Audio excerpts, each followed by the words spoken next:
Halo para penggemar dan pecinta fisika, selamat bertemu kembali. Sekarang saya akan menjelaskan mengenai operator diferensial vektor del atau disebut juga sebagai operator nabla. Nah, operator ini sangat penting sekali kalau kita menyelesaikan problem fisika. Nah, ini termasuk materi FISMAT, fisika matematik. Nah, sekarang perhatikan baik-baik yang namanya operator nabla atau del. Ini kan operator turunan ya, simbolnya delta besar terbalik. Biasanya penulisan di buku cetak itu pakai cetak tebal, tetapi karena ini di papan tulis maka di sini saya tandai pakai panah karena sebenarnya yang namanya operator diferensial vektor ini adalah vektor. Jadi cuma vektor fungsinya untuk menurunkan suatu fungsi. Nabla ini adalah sama dengan del per del xi plus del per del yj plus del per del zk, di mana ijk itu adalah vektor satuan, i-nya itu ke arah sumbu x, j-nya ke arah sumbu y, k-nya itu adalah ke arah sumbu z. Nah, perhatikan di sini biasanya dibaca do juga ya, do itu artinya diferensial operator. Nah, bisa juga dibaca del, tidak masalah mau dibaca do atau del, nggak masalah. Kalau saya membaca del ya, jadi ini del per del xi plus del per del yj plus del per del zk, atau boleh ditulis i-nya itu diletakkan di depan, jadi i del per del x plus j del per del y plus k del per del z. Nah, operator nabla atau del ini bisa kita terapkan pada masalah ini ya. Yang pertama adalah gradien. Nah, misalkan saya memiliki fungsi skalar, fungsi ini variabelnya mengandung x, y, z. Jadi anggaplah ini fungsi dalam ruang gitu ya. Nah, kalau kita terapkan operator nabla sini, nabla f atau del f, sering juga dibaca sebagai grad f ya. Jadi kalau kita terapkan operator nabla di depan fungsi ini dibaca grad f atau gradien dari f. Nah, ini nanti hasilnya adalah vektor, karena f ini kan skalar ya, sedangkan nabla itu adalah vektor. Grad f itu maksudnya apa sih? Berarti ini kan operator delnya tadi, del per del xi ditulis ya, del per del y j plus del per del zk begitu. F itu artinya sama aja dengan del f per del xi plus del f per del yj plus del f per del zk. Nah, itu.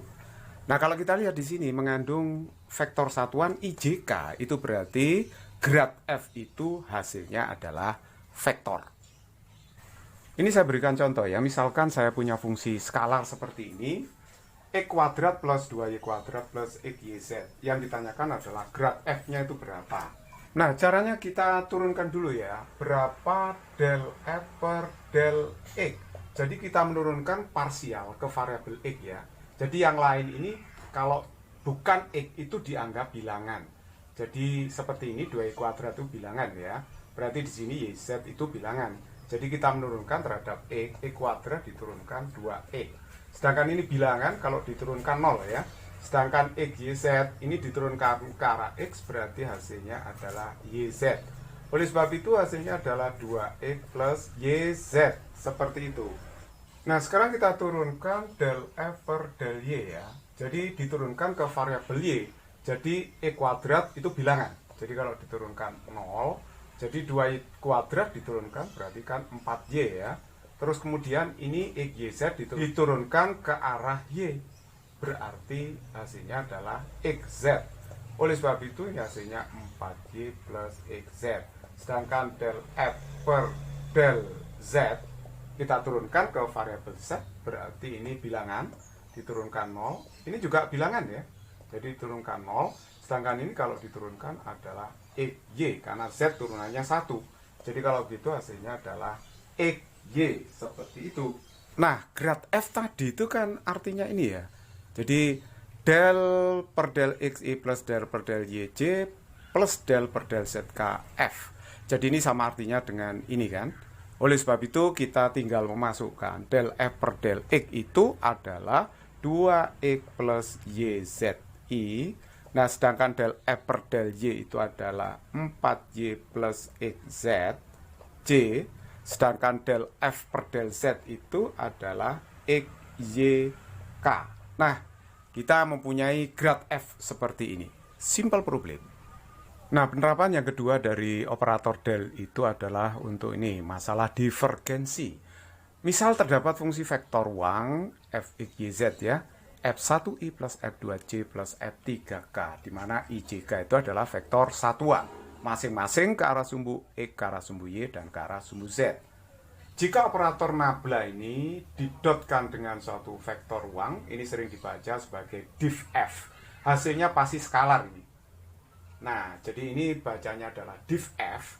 Nah, nabla itu sendiri adalah del per del xi plus del per del yj plus del per del zk dot. Nah, ini vektornya ya, vektor F tadi, F1i plus F2j plus F3k. Kita tahu bahwa dot dua vektor itu pasti hasilnya skalar kan. Jadi ini kalau saya kalikan I dengan I itu ada hasilnya secara dot ya. Jadi hasilnya del F1 per del X, ini dengan ini dikalikan. Terus ini dengan ini dikalikan, hasilnya adalah del F2 per del Y. Nah, sedangkan yang ini dikalikan itu hasilnya adalah del F3 per del Z. Ingat ya, perkalian dot vektor itu hanya yang sama aja, vektor satuannya dikalikan yang memiliki hasil. Kalau Anda kalikan misalnya I dengan C, ya tentu 0. I dengan K juga 0. Jadi makanya hanya dikalikan langsung seperti ini. Nah, terus kemudian dijumlah. Nah, inilah hasil dari div F itu. Oke, ini contohnya ya. Misalnya saya punya fungsi F sama dengan X kuadrat YI min 2X YZJ plus X kuadrat YZK, di mana IJK itu adalah vektor satuan. Div F-nya itu berapa? Ingat, div F tadi berarti del F1 per del X plus del F2 per del Y plus del F3 per del Z. Jadi yang di sini itu adalah F1-nya. Itu adalah F2.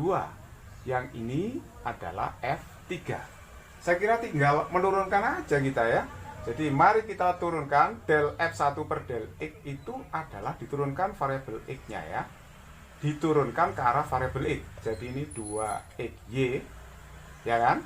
Terus kemudian F2-nya diturunkan, berarti minus ke arah Y ya. Karena ini bilangan, karena menurunkan ke arah Y, berarti yang lain udah nggak bilangan ya. XZ itu bilangan. Bilangan kalau diturunkan 0. Nah, terus kemudian yang terakhir ini diturunkan terhadap Z. Hasilnya adalah X kuadrat Y. Karena turunan Z itu 1 kan. Jadi hasilnya adalah 2XY plus X kuadrat Y. Nah, lihat ini tidak mengandung IJK. Berarti itu merupakan skalar. Masalah yang ketiga berkenaan dengan operator del ini adalah masalah curl atau rotasi.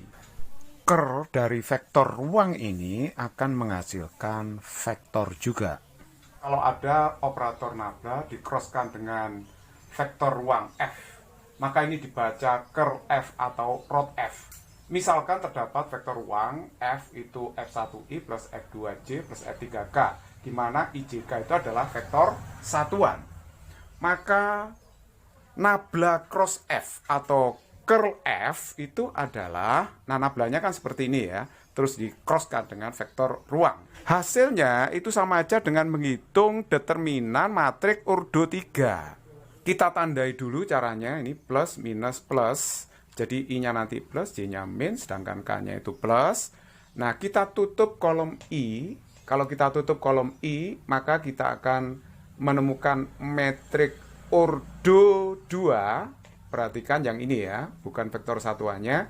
Jadi ada del per del Y, del per del Z, F2, F3. Nah, ini dicari dulu determinannya berapa. Nah, kalau dicari determinan, berarti perkalian diagonal utama dikurangi diagonal yang kedua. Jadi kalau begitu, ini sama aja hasilnya del F3 per del Y dikurangi dengan del F2 per del Z. Seperti ini. Lalu jangan lupa menuliskan vektor satuan I. Ini plus ya. Nah, terus kemudian yang kedua adalah dikurangi dengan, kenapa dikurangi? Karena J-nya itu minus ya. Jadi ini ditutup kolom J, terus kemudian determinan matriks del per del X, del per del Z, F1, F3 itu dihitung. Jadi ini dikalikan silang, del F3 del X dikurangi dengan del F1 per del Z. Seperti ini. Nah, J-nya jangan lupa ditulis ya, vektor satuannya. Nah, sekali lagi J itu nilainya min di sini. Terus kemudian berikutnya adalah kolom K ditutup. Kalau kolom K ditutup, maka di sini determinan dari matriks ordo 2 ini berapa? Berarti ini kan del F2 per del X dikurangi del F1 per del Y.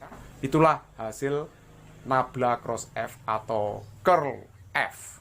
Nah, untuk lebih jelasnya saya berikan contoh soal ya. Misalkan saya mempunyai vektor ruang F X kuadrat ZI plus Y pangkat 3 ZJ plus 3XYK, di mana IJK itu adalah vektor satuan. Berapakah nilai curl F-nya? Nah, tadi curl F sudah kita buktikan, hasilnya seperti ini. Jadi kalau begitu, kita lihat sekarang, dari fungsi ini kita dapatkan bahwa F1 itu adalah X kuadrat kali Z, ini F1. Kalau F2-nya berarti Y pangkat 3Z, kemudian F3-nya itu adalah 3XY. Kita turunkan dulu del F3 per del Y itu berapa.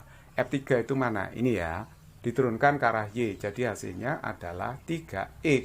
Terus del F2 per del Z. Nah, ini Z diturunkan 1. Jadi hasilnya Y pangkat 3I gitu. Ya, jangan lupa menuliskan I-nya. Terus kemudian minus del F3 per del X. F3-nya ini diturunkan ke arah X ya. Diturunkan, variabelnya adalah X. Jadi hasilnya adalah 3Y dikurangi dengan del F1 per del Z. Berarti itu kan X kuadrat. Ya, X kuadrat. Karena turunan Z itu adalah 1. Nah, ini jangan lupa nulis J-nya. Nah, terus kemudian kita lanjutkan del F2 per del X. Nah, ini tidak ada X-nya, berarti ini bilangan ya. Bilangan kalau diturunkan 0. Nah, berarti kan F1 ini hanya berupa bilangan karena kita menurunkan terhadap Y. Jadi bilangan kalau diturunkan ya 0 gitu ya. Nah, ini kalikan K tapi tidak ngefek, hasilnya 0 ya. Jadi kalau begitu hasilnya curl F itu adalah 3X min Y pangkat 3I min 3Y min X kuadrat J. Nah, ini 0. Jadi inilah hasil dari curl F. It's very easy problem, not complicated.